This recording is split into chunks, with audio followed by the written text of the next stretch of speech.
మీ తాన ఇంతో అంతో పైసలుంటే బ్యాంకులో దాసుకోండ్రి, లేదంటే భూమి జాగలు కొనుక్కోండ్రి, పోరల మీద పోస్ట్ ఆఫీసులో కట్టుకోండ్రి.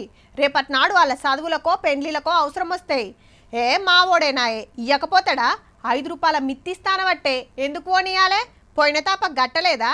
ఇప్పుడు ఎడికిపోతాడు అని ఎవ్వరికి పడితే వాళ్ళకి ఇస్తిరా అంటే మన పైసలు వెనకకొచ్చుడు కాదు, అటెనక ఏమయ్యేది తెలియదు. అందరు అట్లనే వేస్తారని కాదు, శాన మటుకు గట్లనే నడుస్తుంది. మిత్తికి పైసలు తీసుకోవాలే, అడిగితే మర్డర్ చేయాలి.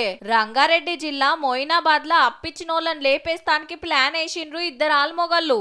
8 మంది కాడ పైసలు తీసుకుంటే ఆల్రెడీ 2 మహిళలను చంపిండ్రు కూడా. పైసలు ఇస్తాం రమ్మని ఓ ఫామ్ హౌస్ కు పిలిచి గొంతు విసికి ఆన్నే బొంద పెట్టిండ్రట.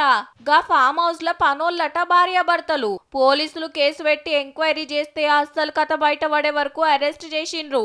మమ్మల్ని కూడా లేపేస్తారు, మాకు రక్షణ కావాలని కడమ 6 స్టేషన్ కు వచ్చిండ్రు. నేను మా సైడ్ దగ్గర ఫామ్ హౌస్ దగ్గర అడిగిన 1,00,000 రూపాయలు, మీకు నేను 70,000 ఇస్తా అని చెప్పేసి మాట్లాడింది. మీరు ఫామ్ హౌస్ కు రాండి అని చెప్పేసి అనంటే సరే అని చెప్పేసి అన్నా గానీ నేను వెళ్ళలేను. షాపింగ్ కోదాము, మంచి మంచి చీరలు ఉన్నాయాడ, ఇప్పిస్తా దాని ఎన్నో తొలకపోతా అంట అని చెప్పింది. పోలేను, భయపడిన మా ఆయన ఇంట్లో తిడతాడు. అంతగానం పైసలు వెళ్ళకుంటే 4 రోజులు ఎనుకో ముందో ఇస్తా అని చెప్పాలి గాని సంపుడేంది?